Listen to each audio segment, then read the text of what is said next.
Hello bachcho, let's read the following question. Show that the torque at a point is equal to the product of the magnitude of force and the moment arm of the force lever arm. Question में क्या बोला है कि हमें prove करना है कि किसी भी पॉइंट पे क्या शो करना है कि किसी भी पॉइंट पे जो टॉर्क है वो इक्वल होगा किसके, product of magnitude of force and movement arm of force, इन दोनों के प्रोडक्ट के इक्वल होगा. So first of all we will talk about the key concept used in the question. इस क्वेश्चन को सॉल्व करने के लिए हम क्या की कॉन्सेप्ट अप्लाई करेंगे. हमें मालूम होना चाहिए कि लीवर आर्म हम किसे बोलते हैं. लीवर आर्म हम किसे बोलते हैं. अब इसको अंडरस्टैंड करने के लिए लेट अस से हमारे पास ये क्या है, एक स्क्रू है. This here is a screw. और स्क्रू को हम किसी ऑब्जेक्ट की हेल्प से क्या कर रहे हैं, ओपन करने की कोशिश कर रहे हैं. तो ये हमारा कुछ ऑब्जेक्ट हो गया जिसकी हेल्प से हम इसे क्या कर रहे हैं, ओपन कर रहे हैं. एफ जो है वो फोर्स को डिनोट करता है. अब इसका जो एक्सिस ऑफ रोटेशन है वो लेट अस से हमारे पास ये बन रहा है. This is axis of rotation. अब ये एक्सिस ऑफ रोटेशन हो गया तो फोर्स की जो लाइन ऑफ एक्शन है वो ये है. दिस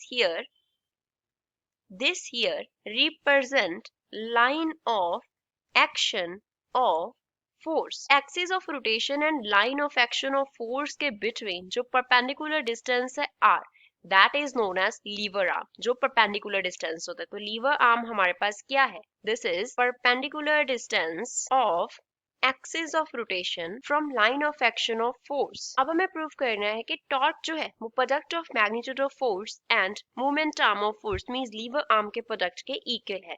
तो उसके लिए हम जो रिलेशन यूज करेंगे वो क्या यूज करेंगे, द टॉर्क को अगर हम टॉ वेक्टर से डिनोट करें तो ये हमारे पास होता है R vector cross F vector के इक्वल. तो यहाँ से ये तो हमारे पास क्रॉस प्रोडक्ट है, तो अगर हमें मैग्नीट्यूड की फॉर्म में लिखना हो तो ये बन जाएगा आर एफ इंटू हम क्या यूज करते होते हैं, साइन थीटा. अब आर एफ साइन थीटा को हम एक फिगर बना के जो है वो अंडरस्टैंड करेंगे. तो उसके लिए हम एक ऑब्जेक्ट कंसिडर कर लेते हैं. लेट अस से ये हमारे पास क्या हो गया, ऑब्जेक्ट हो गया. अब इस पे जो फोर्स एक्ट कर रहा है उसको हम ऐसे कंसिडर कर लेते हैं. लेट अस से यहाँ पे ये क्या कर रहा है, फोर्स एफ वेक्टर जो है वो एक्ट कर रहा है at an angle theta angle पे. और यहाँ पे इस पोजीशन पे इसका क्या लेते हैं, हम एक्सिस ऑफ रोटेशन ले लेते हैं. यहाँ पे हम क्या ले रहे हैं, एक्सिस ऑफ रोटेशन ले रहे हैं. तो एक्सिस ऑफ रोटेशन से अगर हम जो फोर्स जिस लाइन के अलोंग एक्ट कर रहा है, line of action of force का जो परपेंडिकुलर डिस्टेंस देखें तो लेट अस से वो x है हमारे पास. तो यहाँ पे जो x है वो क्या रिप्रेजेंट कर रहा है, इट रिप्रेजेंट्स लीवर आर्म. ये लीवर आर्म को रिप्रेजेंट कर रहा है. अब इस जो ऑब्जेक्ट है इसका जो लेंथ है वो हम क्या कंसिडर कर लेते हैं, एल कंसिडर कर लेते हैं. तो अगेन जैसे हमने टॉर्क का फॉर्मूला लिखा था, टॉर्क को क्या लिखा था, torque is equals to R vector cross F vector था हमारे पास. तो यहाँ से हमने लिख लिया था टॉर्क को आर एफ क्या into sine theta, cross product को खत्म करने के लिए. तो जो r है वो अब हमने क्या कंसिडर किया है, कैपिटल L कंसिडर किया है.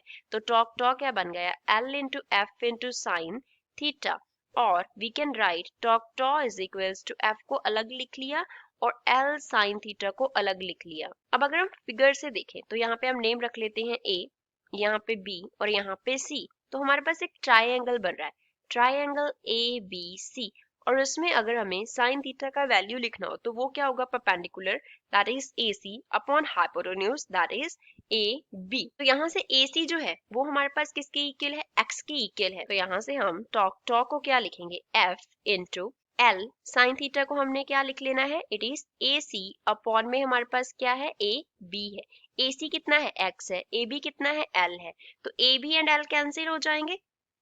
तो यहाँ से हम टॉक को क्या लिख लेंगे, F into L into x upon में एल हो गया. तो यहाँ से टॉ जो है वो हमारे पास इक्वल आ गया product of f and x के, विच मीन्स हमने ये प्रूव कर दिया that torque is equals to product of force multiply by lever arm और movement arm of the force. So I hope you understood it well. Thanks.